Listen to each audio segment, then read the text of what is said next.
The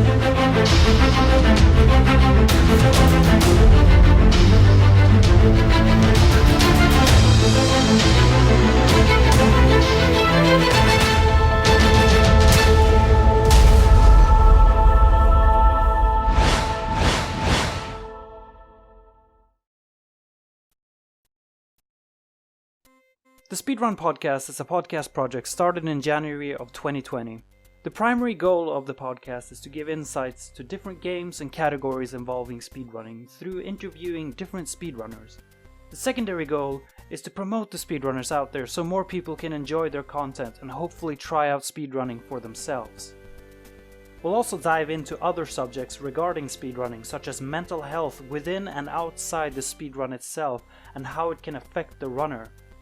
Tools needed for different runs and games, the different attitudes, restrictions, and open-mindedness of different speedrunning communities.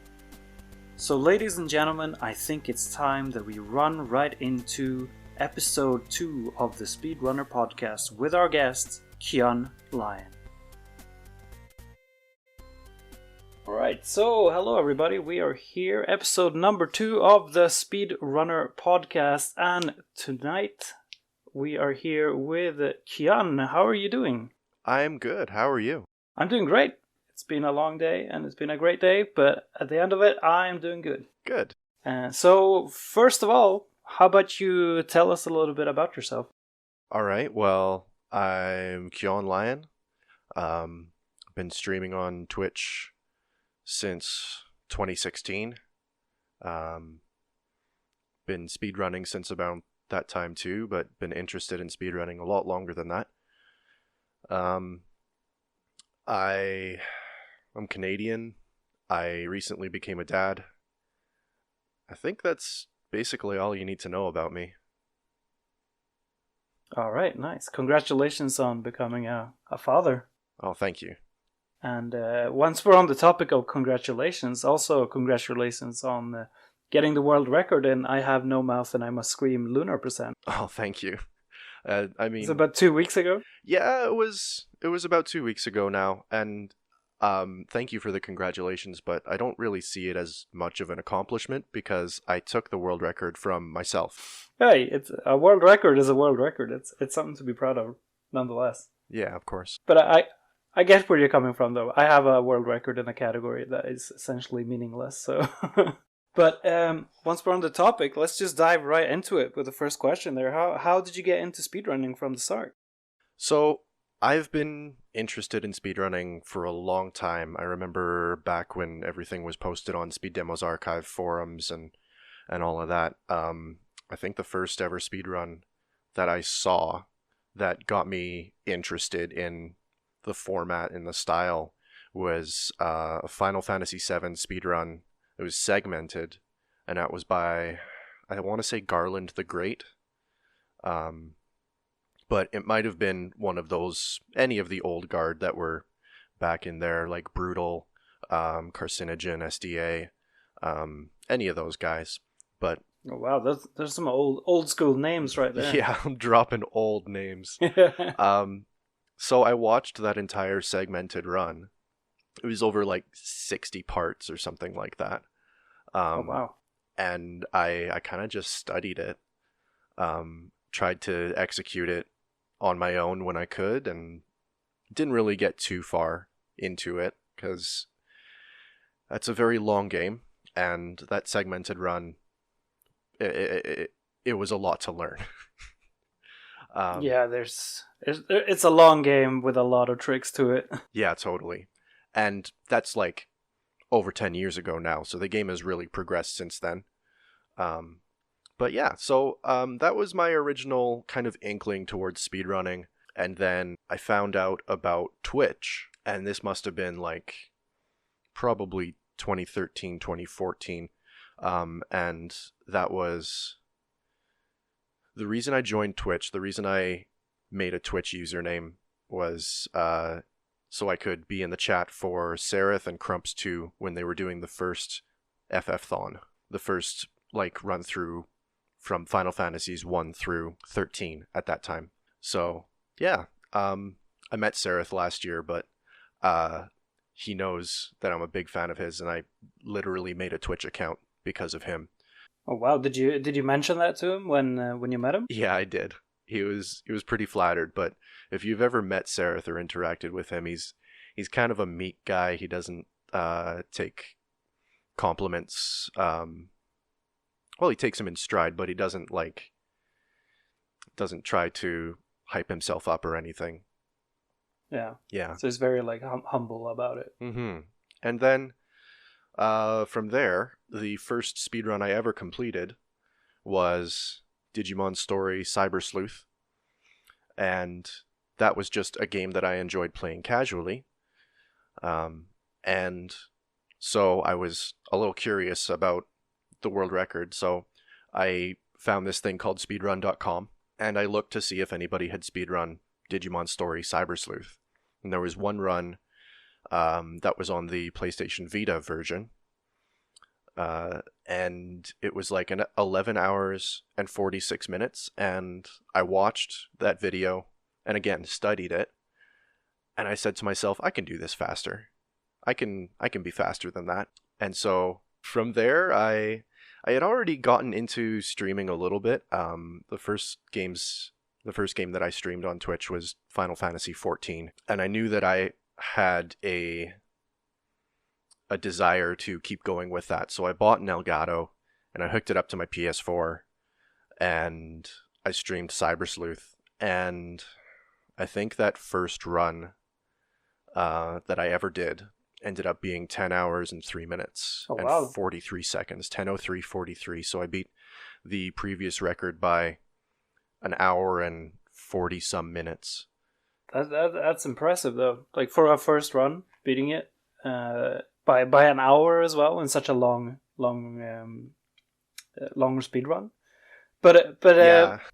But about the Digimon game there, you said it's like it was 11 hours was the current world record.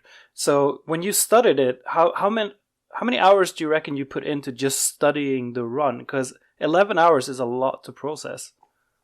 That's a really good point. So I just, there was no notes published or anything. There was only this VOD with, of course, like Twitch chat going on and the commentary in the background and everything. So there wasn't a lot that I could glean from it. But what I did, I studied that thing probably, I'm going to say 100 hours. Oh, wow. Just as a rough estimate. And I play it for 5 seconds and then pause it and then write notes. And then play it for another 5 seconds and then pause it and write notes for like boss strategies and Digivolution lines and things like that. Did you do any like trial and error to try and figure out anything different from the original route you saw from the beginning? A little bit. But the original route was actually very smart, and the way that they progressed through the game was in a way that you easiest and quickest got to a mega level Digimon, first of all, and second of all, a mega level Digimon that happened to have a very cheap defense ignoring move. And that was I think the final party ended up in that one being 2 Wargreymons and 2 Platinum Sukamons. So the Wargreymons have an ability that costs 40 SP, and it does a massive amount of damage to everything, including bosses. And then the Platinum Sukamons, they don't have much in the way of strong abilities, but they have a decently high defense, and they have a passive ability that doubles the amount of experience that everybody earns. So yeah, the idea there was you get your Platinum Sukamons and then everything else is just accelerated. So I didn't really have to do much in that sense to get that route optimized. I did change a few things around, such as getting I think getting 1 or 2 Digimon a little earlier than was previously routed, but there was a lot of safety still in there. One of the first major hurdles in that run is about an hour and a half in, and it is a boss battle with Growlmon.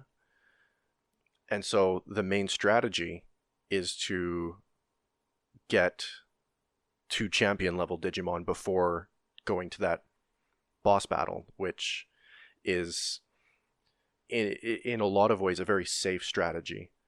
But it required you do a little more grinding than normally in a playthrough. If you were just going from A to B and not stopping in between to do any grind, then you would be a little underleveled for that fight. So it ended up that I spent like probably half an hour in that early section just grinding so I could get like a level 1 champion Digimon in that fight. So you, I want to go back a little bit because you mentioned earlier about how you met up with Sereth and he was one of those, one of the reasons that you made a Twitch account. And I want to ask you about your name there. Where did you come up with your username? Because that's usually like a not sensitive topic, but usually someone has a story about their username online. Yeah, you're right. And there is a very specific reason for my username. It's made up of 2 parts. So Keyon, which is what most people call me online, just they shorten it to Keyon or they shorten it to Lion, but mostly Keyon, is the name of a character from The Melancholy of Haruhi Suzumiya, which is an anime that I watched in high school, and I really connected with the character as an angsty teenager with an internal monologue. So it eventually became my nickname, and I had friends that only called me Keyon. And then Lion is from Final Fantasy VIII. That's the ending theme song, or not the ending theme, but the final boss battle theme song. Oh, maybe I'm a lion. Maybe I'm a Lion. Yeah. So that was my favorite track from any Final Fantasy game that I've ever played for the longest time. I still love the song. The Black Mages put out a cover of it that was, of course, really fantastic. And if you have not heard that cover, you should definitely go and give it a listen. And the Black Mages thing as well. For those who don't know, it's a bit essentially a Final Fantasy cover band started by the man himself, Nobuo Uematsu, who wrote a majority of the music for the majority of the Final Fantasy game series as well. But he took it in a more rock, I want to say a little bit metal approach. So definitely check them out. Like, they're on YouTube, and I think they were on Spotify, but I can't seem to find them there anymore. Well, it may be like a copyright issue. If they're using songs that are owned by Square Enix, maybe they're not on Spotify anymore. Yeah, that's a good point. So we've talked a bit about the Digimon and the speedrun. The speedrun about Digimon there as well. But you also run some other games. You run some various Final Fantasy games, which you touched on a little bit. Downfall and Cat Lady and I Have No Mouth and I Must Scream. Is there any of those that you prefer to run, or that you've gotten bored of running and that kind of thing, or? Gotten bored of. I don't know that I've gotten bored of any speed game, really, other than just getting to a time that I feel comfortable with leaving up for a certain length of time. A lot of the smaller games that you mentioned, like Downfall, like the Cat Lady, those are games that don't have a really active player base, and so my runs don't have a lot of contention to them. Usually I stop when I get world record, or if I don't feel that world record was perhaps good enough in terms of execution, in terms of gameplay, then I'll beat myself a couple times, and then I'll leave it at a point where the run is beatable with good execution, and maybe you find a skip or a new strat or something. But I'm not going to continue grinding that game down until my fingers bleed, just so I can shave another 5 minutes off of a 1 hour run. Yeah. Yeah. So competition is healthy, so to speak. Yeah, I love a good competition, and a lot of these smaller games, I think, could use a little bit of competition to engage the player base, to kind of excite the people that are already in it. And I Have No Mouth and I Must Scream is a really good example of that. The games that you run, well, you mentioned that you took some world records and then you kind of stopped because you didn't feel the need to grind down just to save 5 more minutes or that.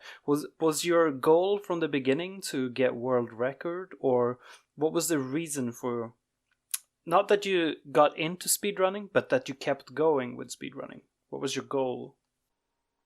So I'll admit, I started off speedrunning because I wanted to feel that sense of accomplishment. It was a race. It was a drive to say, yeah, I have 3 world records. I have the world record in this game. The Cyber Sleuth especially, you can call it a feat of endurance at that point. Oh yeah, definitely. Yeah. And so getting world record on there, and I got it one more time after that. But I ended up stopping after that because, it was physically draining. And then some lifestyle changes came around, so I started speedrunning shorter games. More to your question, though. It started off as kind of a drive to get world record, and then it was, okay, well, what other games do I enjoy? What other games can I speedrun and still love, sort of thing?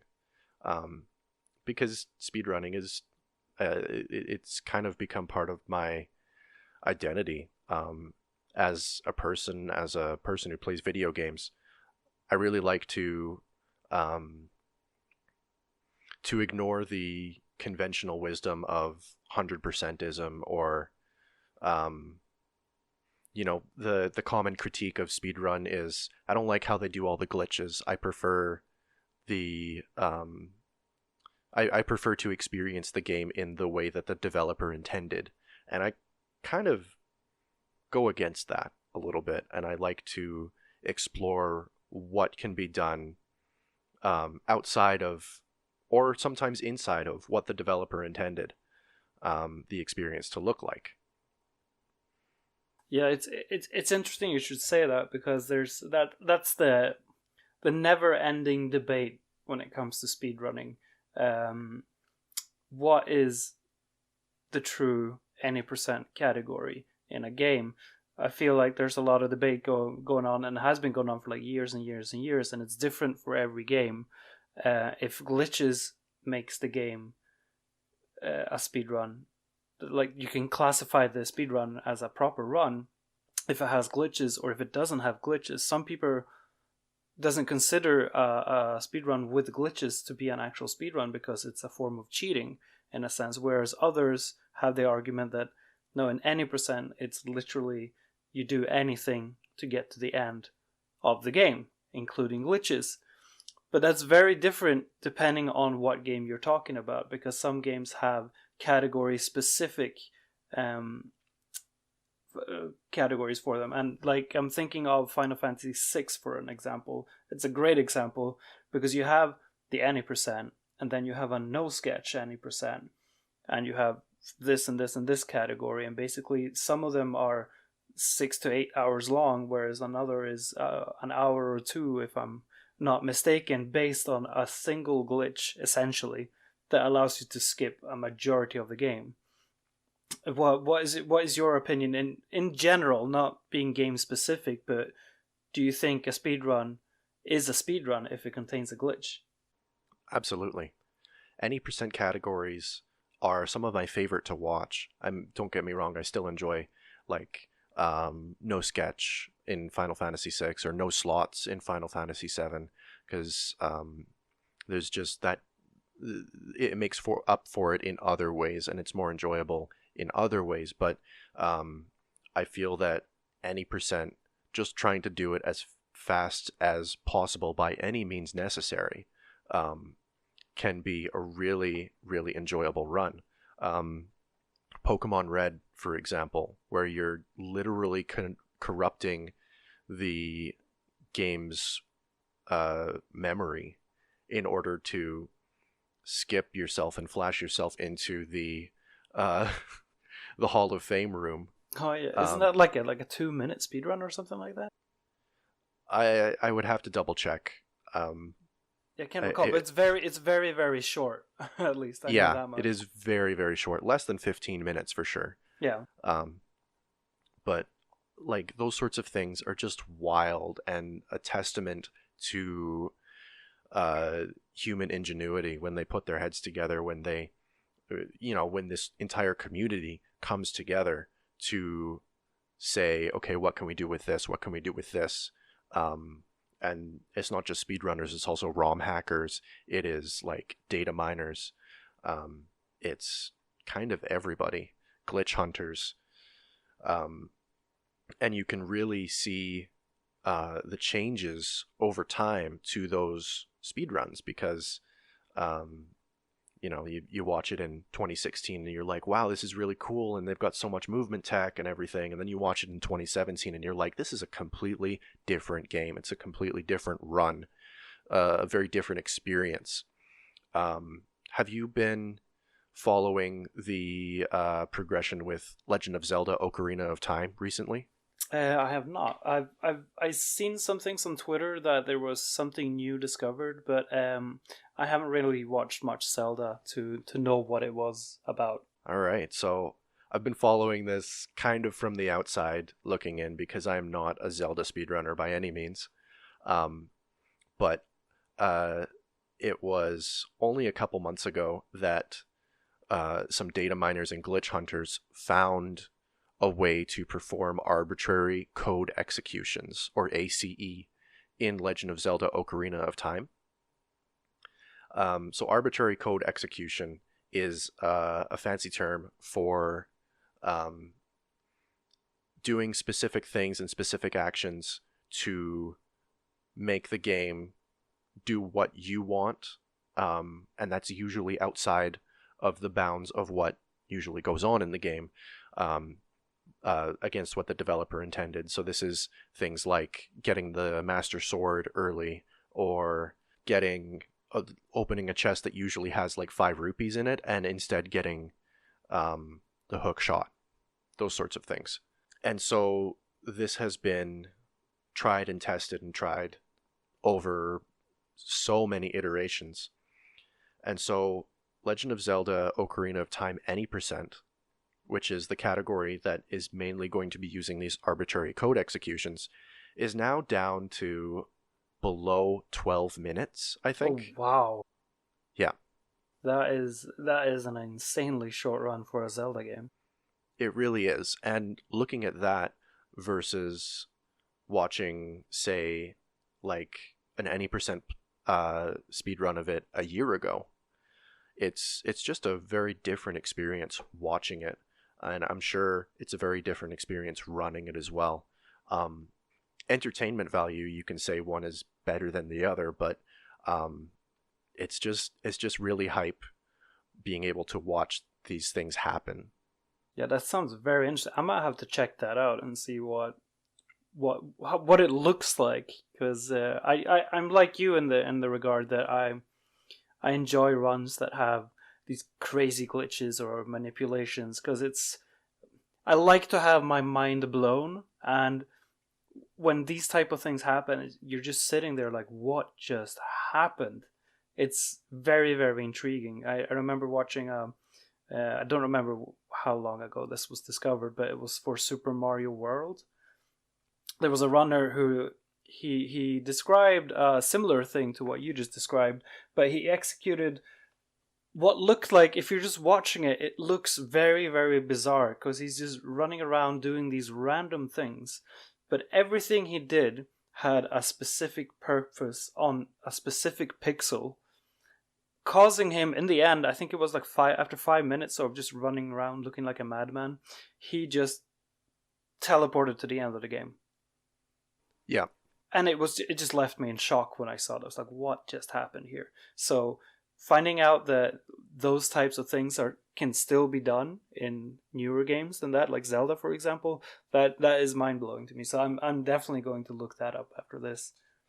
Yeah, it really is just fantastic watching these things. And as as like a casual player looking in. If you've never speedrun that game before, if you've never seen a speedrun of that game before, there's a certain wow factor that is like, I didn't know that this was even possible in this game. I didn't know that, I didn't even think of the possibility that that could be the way to finish this game faster.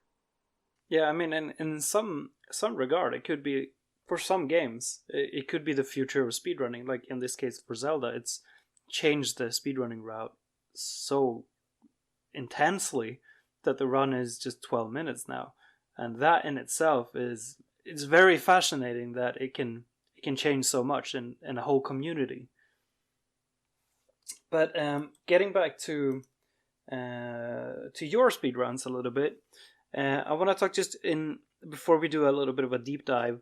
I want to ask you what you think is the most fun thing about speedrunning, and then flip the coin and what's the most difficult thing about speedrunning.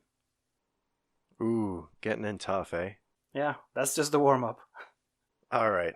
Well, the best thing about speedrunning, in my opinion, is just the challenge. I really just love challenging my abilities, challenging my preconceptions of what can and can't happen in a run, my ability to make snap decisions on the fly and to adapt to what a game is throwing at me. Those sorts of things are really, really fun for me. And it's really cool to see all the different things that a game can do. Even if it's outside of the realm of what I've practiced for or anything like that.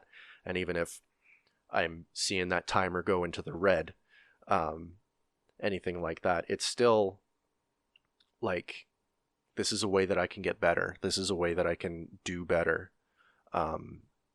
And yeah, that self-challenge really is kind of a main driving point for me at this point. On the flip side of that, the most annoying or aggravating thing is probably just limitations of the human body, really.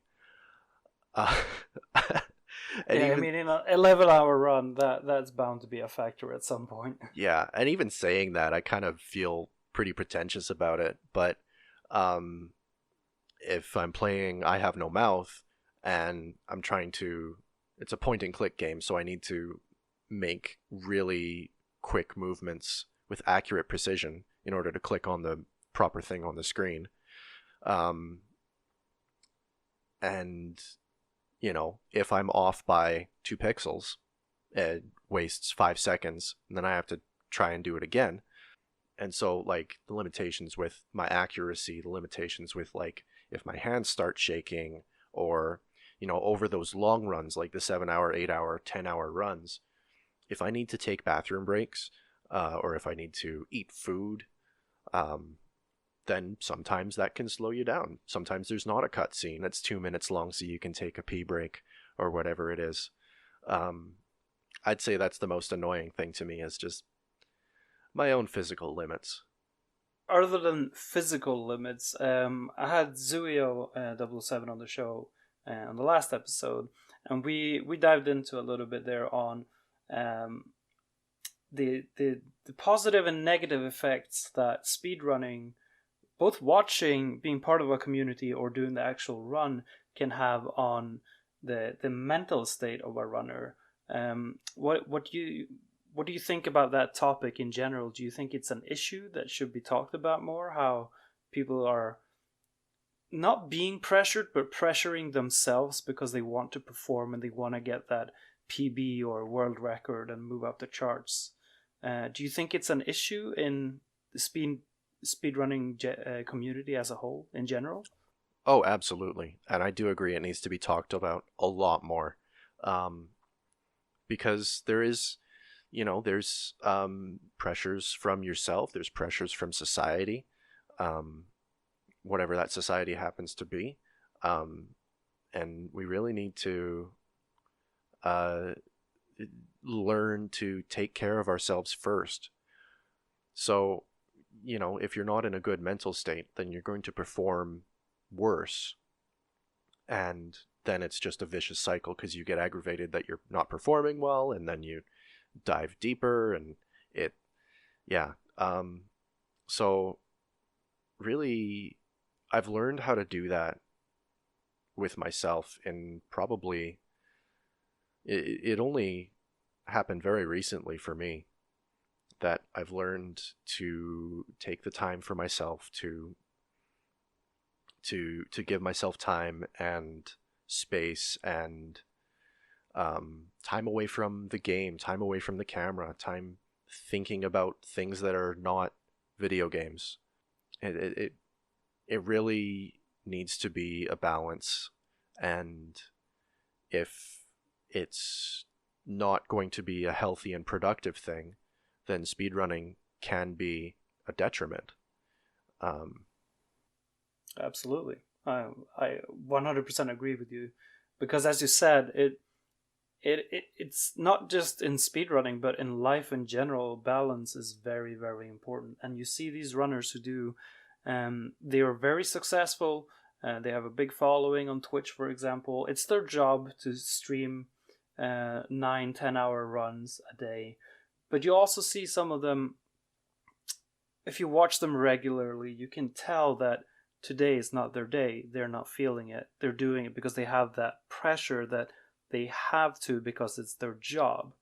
And then on the other side of the spectrum, you also have the people who, successful or not successful, they're doing these really wrong speedruns, but at the expense of, because they're sitting down all day, they're not getting the physical treatment that they should have. So there's both the balance that you have to take care of yourself mentally, you have to take care of yourself physically as well.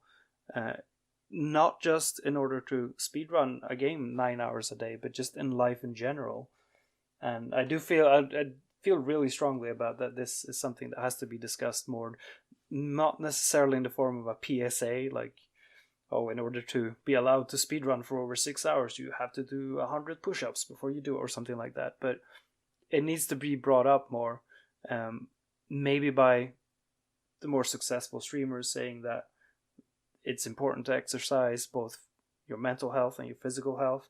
I think two streamers who do this fairly well is Connor Cordell, formerly known as Cordelium, and Caleb Hart as well. Both of them are, in their own way, preaching about how important it is with physical health when you're sitting down, whether it be gaming or be working an office job. They're both doing it in their own way, spreading the word that it's important to get exercise. You can't just sit down all day.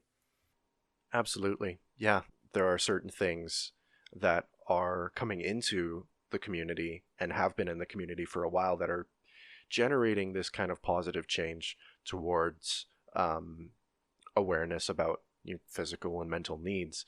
The big example I can think of is the Stay Hydrated bot. That if you don't know it, you can add it to any Twitch chat, and it notifies you every hour or every half hour, and it says you've been live for 1 hour. For optimal hydration, you should have drank 4 ounces of water.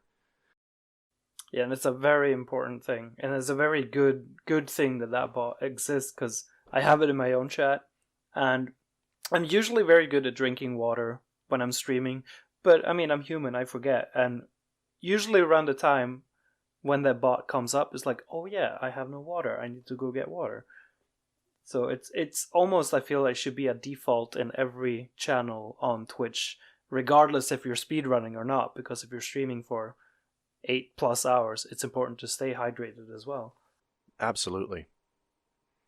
Yeah, and we've all heard stories about Twitch streamers dropping dead or having heart attacks when they're still streaming, and the stream goes on for another 8 hours before anybody realizes that they're dead. And those sorts of things are like absolutely tragic. No matter what you're doing, if you're streaming, or if you're an office worker, or if you're doing anything else with your life, nothing is worth your life. Yeah, truth. Like, truer words have not been spoken. It's I wholeheartedly agree. It's very, very important, all of these things. So going back to what you originally said there, balance is key, and not just in speedrunning, in life in general as a whole. Yeah, I agree. But we're gonna switch up the topics a little bit here. It's gonna sound a little weird, but there's a point to this. So just follow the red thread here. But are you interested in sports at all? I watch sports sometimes. Generally, if I am able to, I watch a football game, or like an American football game. When I say football, I'm talking about the rest of the world football. Yeah. I other than that, I'm not really into much. Maybe a Formula One race, or like things like that. But so the reason I'm asking is because I think there's a bit of a correlation to what a sport is and what an esport is, and in regards to a speedrun. And how do you think speedrunning compares to sports and esports? Is there a potential for a speedrunning scene to be considered an esport, for example? oh, absolutely. And I've been a big proponent of this for years. I think speedrunning should be recognized as an esport on the same level as the team-based esports, or the like one-on-one type esports. So just because you are performing an individual sport doesn't mean it's any less of a sport. If you are, if you're an Olympian in shot put, you're not standing there with 100 other people throwing their shots at the same time. It's an individual sport. High jump or archery, those sorts of things. It doesn't make it any less of a sport. It just means it's individual rather than a team effort, or like a one-on-one adversarial effort. So yeah, I really do believe that speedrunning should get more recognition as an esport in higher tiers of play. I think that we can incentivize speedrunners with prize pools in the same way that Overwatch League has massive prize pools, or League of Legends, those sorts of things. Yeah, that's a very interesting point on it, because I think for certain games, having the motivation of a prize pool, for example, I think would not only help the community of certain games grow and get more excitement, but I think it will bring much more motivation for a lot of people who maybe are streaming on Twitch and want to make it a full-time thing, but they can't maybe get the following to become partner and that kind of thing. If there are tournaments or similar looking things with a prize pool, they can still in a way manage to live up to that dream, for example. So that's a great idea. I've actually never considered that, having prize pools for speedrunning there. Yeah, of course. And we're kind of seeing like the prototypes and precursors of that in things like bounties. We used to see bug bounties for speedruns, where if you can find a way to skip X section in X speedrun, then we'll give you $100 or something. This community has pooled together this money and we'll give you this bounty. And then, things like there's a very large Super Mario 64 bounty that's going on right now for the 120 star category. So yeah, oh yeah, there's I think in total something like $10,000 worth of bounties on the line for that category. And it's getting the speedrun world record down to, I think, something like 1 hour and 38 minutes, something like that.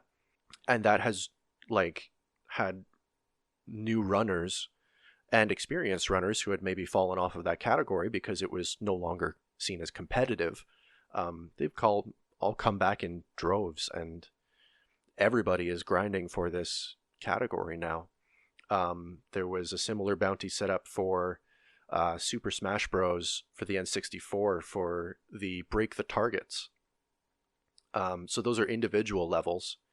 And there was a bounty of, I think, like $1 or $2 or something per frame you save in each of those individual levels, until the entirety of the Break the Targets individual levels added up to less than 3 minutes total. That's really fascinating. I had no idea that was a thing.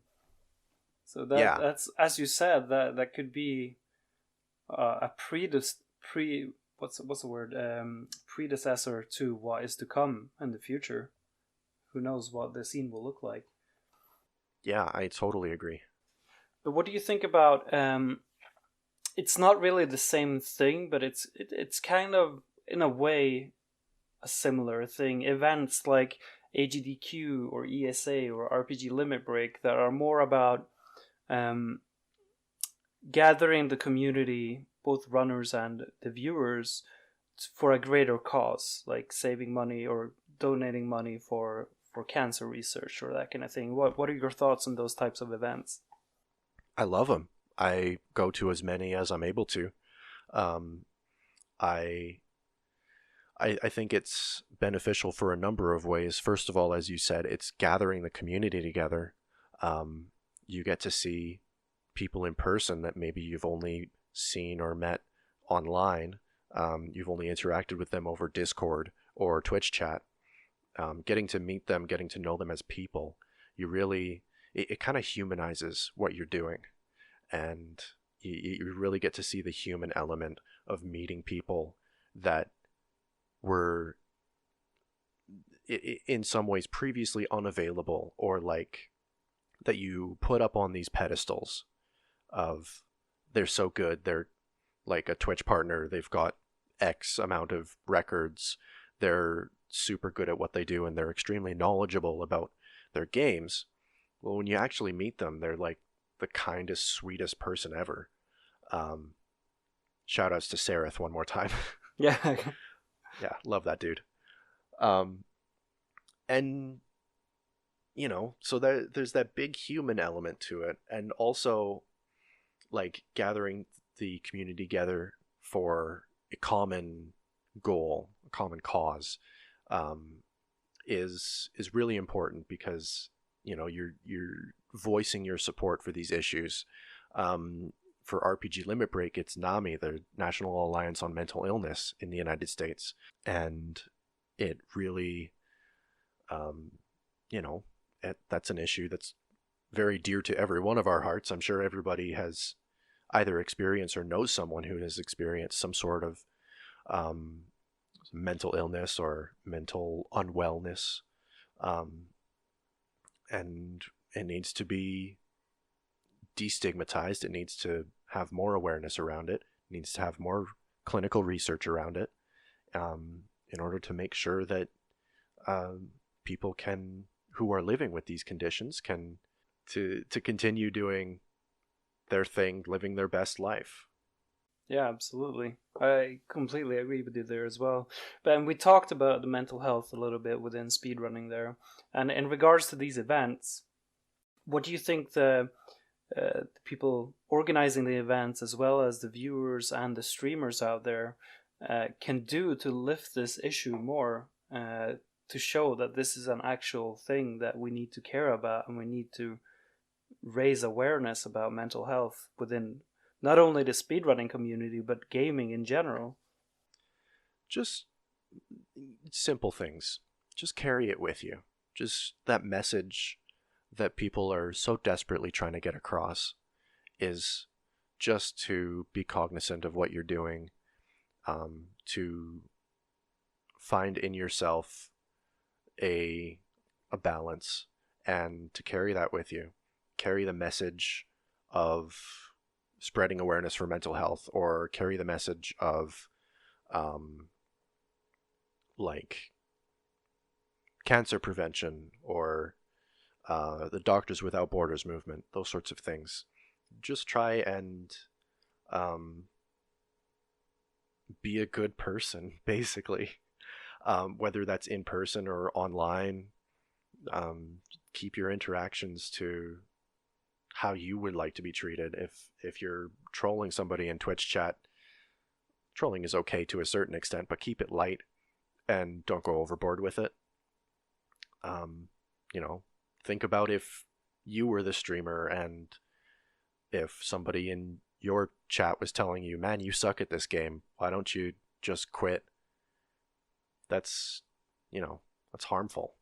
Yeah, it's quite harmful on many levels, especially if you're not necessarily a first-time viewer, but if you're new to someone's channel, you don't really know the streamer behind the camera. You don't know what they've been through in their life, and a simple comment like that can do a lot of harm that you might not be aware of as well. So you raise a very good point there that, yeah, just in lack of a better word, just don't be a dick.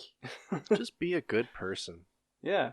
All right, so we're gonna start to slowly round things off here, but I have a few more questions for you, Keyon.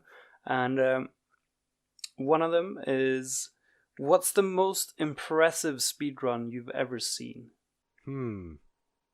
This is tough because I have seen a lot of speedruns. I'm really heavily involved in the community, mainly as a watcher of different runs. The most impressive... Oh my goodness. Okay, I have two. The most impressive speedrun that I've ever seen is Professor Palmer doing a blindfolded any percent of Parasite Eve. Oh, wow. Is that even possible? It is. Parasite Eve any percent is normally around 3 hours, I believe. Blindfolded, you can only go off of audio cues for everything. So it's a lot of memorization. It's a lot of knowing where to go and knowing what to hear for. And incidentally, the sound design in that game is very good, and you have a very good spatial sound awareness of what's going on around you.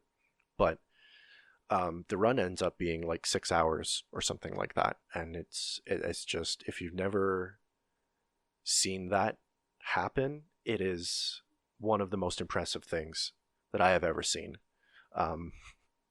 I saw it over Twitch chat, and then when I got to meet him last year at RPG Limit Break 2019, he was doing a blindfolded speedrun in the practice room. And he's got like a bandana covering over his eyes, and he's got earbuds and like noise canceling headphones over top. And you don't want to even touch him. You don't want to disturb him because he's just trying to concentrate so much. And it's like that mystic sensei up in the mountains. You just don't dare to approach, really. Yeah. It's fantastic. So what was the second most impressive one? The second most impressive, probably, it's not a full speed run, but it's just certain moments. Like the Valve minigame in FF8. If you are able to perform that for the first try with no turbo controller or anything like that, it's just an insane amount of mashing. I think it's something like 100 button presses per second that's needed, something like that. I think there's only like 3 or 4 recorded people that have ever done it. Things like that, things that require just like not just execution but physical ability and skill that is above what the average video gamer is going to be able to accomplish. So there is a guy that I'm going to name drop here, and he's a little controversial in the speedrunning community right now, is Luzbelheim. he put out a tutorial on how to do this Valve minigame, and he broke it down very, very well into its base components. He said, that you need this amount of button presses, and therefore you need this amount of button presses per second, and therefore there's a couple different techniques of mashing that you could use. And then he switches the directions entirely and talks for probably like 5 pages of this like 10-page essay about wrist and hand exercises. Oh, wow. Yeah. And the first time I read it, I was like, what the heck is this guy talking about? He's talking about wrist and hand exercises to improve his fine finger precision in button mashing. It's basically like Twitch precision, in order to like, it's basically like shaking your muscles basically, rather than anything else. You just lock up your wrist, you lock up your elbow, and you just like twitch a little bit. Yeah. But to be fair, if anyone were to do a tutorial on how to button bash, it would be Luzbelheim. There's a reason he has several world records within the Final Fantasy speedrunning communities, and that's probably one of them. Yeah, he's very knowledgeable, and he has great execution, and also I would say he is one of the other runners, like you mentioned before, that is trying to spread the message of like physical wellness when you are doing these long runs. Oh yeah, absolutely. Yeah. So if you could give any piece of advice to anyone wanting to start out in speedrunning or want to give it a try, what would that advice be? Just keep at it. Don't get discouraged. The first hurdle is always going to be the toughest one to get over. And if you find yourself like not instantly able to perfect every single piece of tech and every single movement and every single glitch that you see all of your favorite streamers do, just give it some time, give it some practice, and don't be too hard on yourself. I personally, both with myself and people that I know, you see people that start out with these really, really big, complicated runs with so much practice and movement behind it, and you try it once and it doesn't work, and so you put it down and never pick it up again. I saw somebody trying to do Super Mario 64 16 star. And if you don't know, the first part of that run involves clipping through a wall into an out of bounds space so you can throw yourself into the first Bowser stage from 0 stars. And they tried and tried and tried and tried and tried and couldn't really get the setup, and got really upset with themselves and kind of put it down and never picked it back up again. And that's a shame, because you should be able to, if speedrunning provides enjoyment for you, just do it. Just do it. Don't care who anybody else or what anybody else thinks, what anybody else is able to do, because you'll get there. They've been on that game for 3, 4, 5, 6 years, and you've been on this game for 20 minutes. So that's my advice. Just keep at it. That's a solid piece of advice right there that can be applied not only to speedrunning, but just in life in general as well. So, as we round things off, I'm gonna fire away 3 quick questions at you. Okay. And I want you to try and not think about it. Just answer on the top of your head as fast as you can. You get about 5 seconds to think about it at most. Okay? All right, I'll try.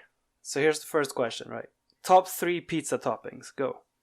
Pepperoni, steak, and anchovies. Anchovies? Really? That's All right. Okay. I'm not judging. Just I very love different. anchovies. I love anchovies on pizza. Hey, don't knock it till you tried it is my motto. So I might have to give that a go someday. If you had to speedrun only one game for the rest of your life, which would it be and why? World of Final Fantasy, because I love that game and it's really cute and it's a decent length. It's 4 hours long, so it's not going to break the bank in terms of like how much time I have to commit to it, and it's not so short that I find that I get bored of it after playing through it 3 or 4 times at once. So, and the last one. If you're trapped on a desert island that had modern day housing with electricity, plumbing, a bed, a kitchen, a computer, an internet, what one item would you bring with you? Oh my goodness. Oh, this is hard. My son. Oh, that's a good answer. That's a good wholesome answer. I like it. I like it. I mean, it's obvious, really, when you think about it. Yeah. Could have said my wife as well, but you know. One or the other. Yeah. You have to bring one. So. I'm not going to make that decision. But that's gonna be it. We're gonna round it off here. So before I just lead us out here, you've got an open floor to say whatever you want to whoever you want. Okay. Shout out to this entire community. You guys are the best. FF community is a fantastic place to be in. If you've never seen any FF speedruns, go and talk to anybody. We're all really open. We like to support new people, and the way that the FF speedrunning community is, we're all sharing information. Nobody's hiding strats. Nobody is saying, no, you need to get better at what you're doing before I reveal the secrets of the universe to you. It's all very open to newcomers, because we know how hard that this can be to get into any sort of speedrun. So yeah, shout out to the FF community. Shout out to specific people: Connor Cordell, Kios Little Monster, oh my goodness, High Spirits. He's done a couple Final Fantasy things, but he does other stuff too. I'm just naming people. Yeah. Shout out to everybody involved in RPG Limit Break, because that is my favorite event of the year.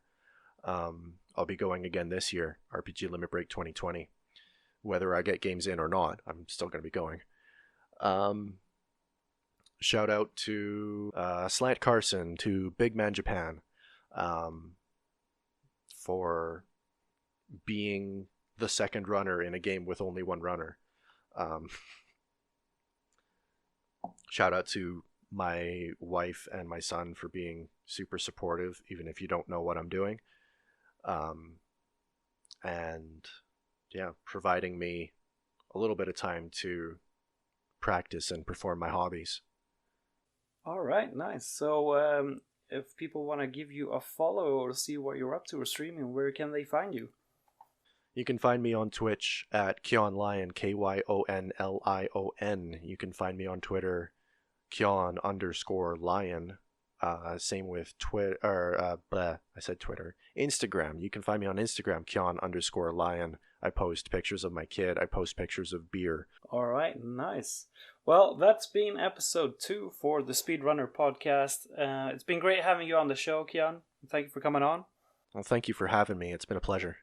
It really has. It's been really interesting and really fun talking to you as well. I've been Sir Penguins as always, and I will see you guys next episode with hopefully a fun and quirky catchphrase at the end. But we'll see about that. Bye-bye.